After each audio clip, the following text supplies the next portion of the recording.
Fangirl Tally, and we're back with another Square Table Gaming Elden Ring lore.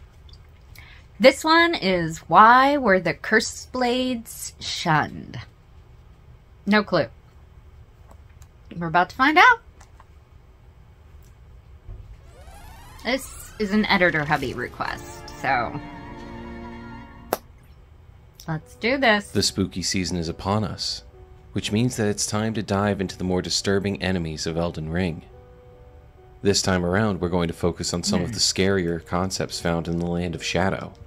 And unfortunately, I've already discussed the jar innards in our video on Marika, so here's some footage of the actual most disgusting thing in this DLC.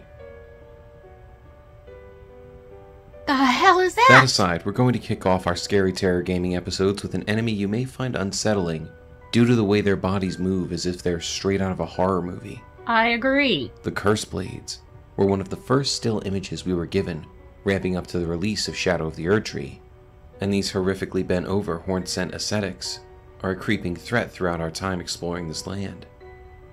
You never know when you will turn a corner and have one of these terrifyingly powerful enemies cut you to ribbons. Jesus! Join us as we break down what they are and what they strove to be long ago.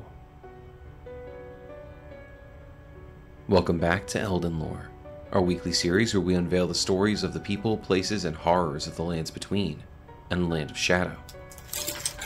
If this is your first time finding the channel, welcome, and thanks for joining us for this lore dive. With over 140 episodes in our playlist, we're confident you can find whatever lore you're looking for. Us are acting up. But if not, let us know what you'd like to see in the comments, and I can promise we'll see it. We have a Discord where fans of the channel come together to talk about their favorite lore and theories across the Land of Shadow, as well as find help with builds and strategies. Definitely one ugly, if you end up liking the video, you could always subscribe so you get notified when our next lore dive comes out. But no pressure. Your viewership is always more than enough for us. With that said, let's get back to the story at hand. When entering the Land of Shadow, there's a strong possibility that the first enemy to attack you will be a Curseblade. It hops off its perch and dances towards you, spinning its blades ready to cut you down. This enemy is hunched over, its spine an upside-down V, but it seems this stance is merely part of the dance, as it elongates its body as it fights. The Curseblades use their form of dance to put you off guard, and make you second-guess when to attack and when to dodge, keeping you off balance. Any of these enemies can drop the ascetic set, and their loincloth gives us details on who they are. Jeez. Attire of the Tower's ascetics, embodying their commitment to an austere existence of strict self-control. In order to ascend from their mortal flesh into tutelary deities of the land, they heighten their spirituality through severe ascetic training. When it says they partook in severe ascetic training, it's important we define what that means. To be an ascetic means practicing strict self-denial as a measure of personal and especially spiritual discipline. And we're going to explain what that means for the Curseblades momentarily.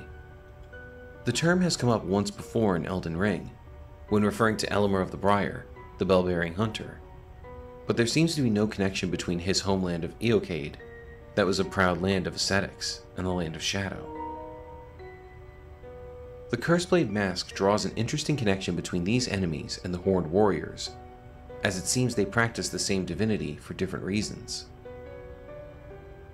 A mask affixed with a crown of tangled horns, worn by those who would invoke divinity.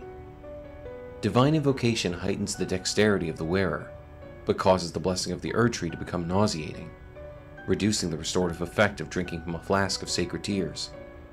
Focus is also troubled while wearing this mask. The Horned Warriors practiced divine invocation, but this was as a way to bring themselves closer to the divine, so that they may one day become sculpted keepers, unlike the Curseblades, who wish to become tutelary deities. Presumably, another aspect to becoming one of these deities was to ritualistically harm oneself, as we learned from the Curseblades Circuit.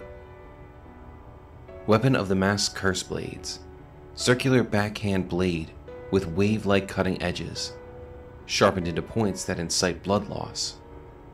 Long ago, this was employed by the ascetics who strove to become tutelary deities as a ritualistic object in their self-flagellating dances.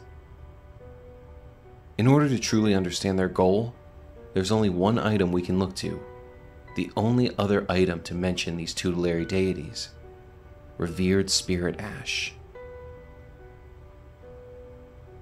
Spirit ash of those who came before, infused with potent spirituality, acquired from the corpses of Hornsent and other objects that ritually decorate townships and villages across the realm of shadow. Consume these at sites of grace to bolster your revered spirit ash blessing. The revered spirit ash blessing bolsters both summoned spirits and spectral steeds' abilities to deal and negate damage, but has no influence outside the realm of shadow. The withered corpses were called tutelary deities, and revered spirit ash was said to quietly accumulate in the palm of their hands. Whoa. So this was the original pursuit of the Curseblades. Those that succeeded in their practice of divine invocation became the very statues, or as we now know, corpses, where we find revered spirit ash. It would seem that through their ascetic practices, they would abstain from everything, even food and water, choosing instead to sit perfectly still so that they may one day accumulate revered spirit ash. However, it seems those we do battle with failed in their pursuits and were punished for their failure. We can face Curseblade Labyrinth in the depths of the Bonnie Jail, and upon defeating him, we receive the ashes of Curseblade Mira. These ashes tell us they are ashen remains in which spirits yet dwell, used to summon the spirit of Curseblade Mira. Curseblades appear to dance when they spin their shimmering circular blades. These ascetics who failed to become tutelary deities were a scourge for those who attempted to invade the Hornsent homeland. Long ago, before the land was overshadowed by invasion, this scourge was shunned, and the Curseblades were imprisoned. It was during this confinement that Mira met Labyrinth, and upon her death, Labyrinth was plunged into a devastating darkness. Oh. What I gather from these ashes is that before Mesmer began his march against the Land of Shadow, Curseblades were kept imprisoned in the many jails across the land due to their failure in becoming tutelary deities, and Labyrinth and Mira were imprisoned together, becoming deeply connected friends, or possibly falling in love. When Mesmer attacked, it seems as though the Curseblades were conscripted to fight for the Hornsent, given a chance to redeem themselves for their failures, but Labyrinth chose to stay in the Bonnie Jail, with nothing left to live for after Mira passed on. Okay. Makes sense. It's unknown why a failure to become a tutelary deity carried such a harsh sentencing, but we can see how deeply respected they were with the many corpses holding revered spirit ash across the land. Something you'll notice when coming across these mummified remains is that most of them have their heads cut off, and I'm willing to bet this is the work of Mesmer's forces, showing outright disdain for the spiritual practices of the Hornsent. It's only in areas these forces didn't reach, such as Bellarat Tower and Enir Alim, where they retain their heads, no longer wearing their masks, now having their own large, glorious horns sprouting from their skulls. Perhaps it was their failure to sprout large horns of their own that caused the rest of the Hornsent to lock them away. Their dancing rituals and weapons of self-flagellation came to serve a new purpose after fire began to spread across their lands. It seems the Hornsent were so desperate in their struggle that allowing those who failed them in their faith to serve on the battlefield was considered acceptable. Perhaps this was their chance to prove they could still be of use after all. I find it interesting that the Curseblades who failed in shunning the physical world in the pursuit of becoming tutelary deities, and were locked away for not being able to endure what the process entailed, seem to have taken to their new role as defenders of their land. The Curseblades could have just as easily turned against their jailers after their release, but they didn't. I believe this means these horrifying creatures actually believe that they deserve to be locked away for failing the other Hornsent, for failing their faith. And now that they have a new position, they do not plan to fail their people again. These elongated dancers will hunt any who mean to harm the Land of Shadows, and we need to watch our backs, because you never know when one of these masked monstrosities is hiding just past the next wall, or ready to strike from above. Jeez. Cutting into your flesh the same way they once cut into their own. Thank you for joining us for this breakdown of the Curseblades, the first in this year's Scary Terror Gaming Spooky Season series. Wow. Why do you think FromSoft teased us with an image of the Curseblades before the release of Shadow of the Erdtree? The statues of tutelary deities seem to be sitting just fine. So what caused the Curseblades' horrifying posture? What exactly do you think being a dedicated ascetic entailed for these Hornsen? Let us know your thoughts and theories in the I comments have below. no freaking clue. This whole thing is pretty much gross and freaks me out. All, so you never miss out on any of our lore dives. Yeah. We look forward to seeing you again for more. Okay. That was gross and creepy and wow. Thanks for that. Ugh.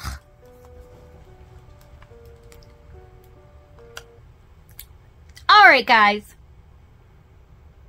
Please remember to like this video. If you haven't already, please subscribe to our channel. It really helps us out when you do both. As always, hit that notification bell with your notifications turned on so that you know every time we update with a new video. And leave a comment below letting us know what we should check out next. Love to hear your opinions and suggestions. So thank you.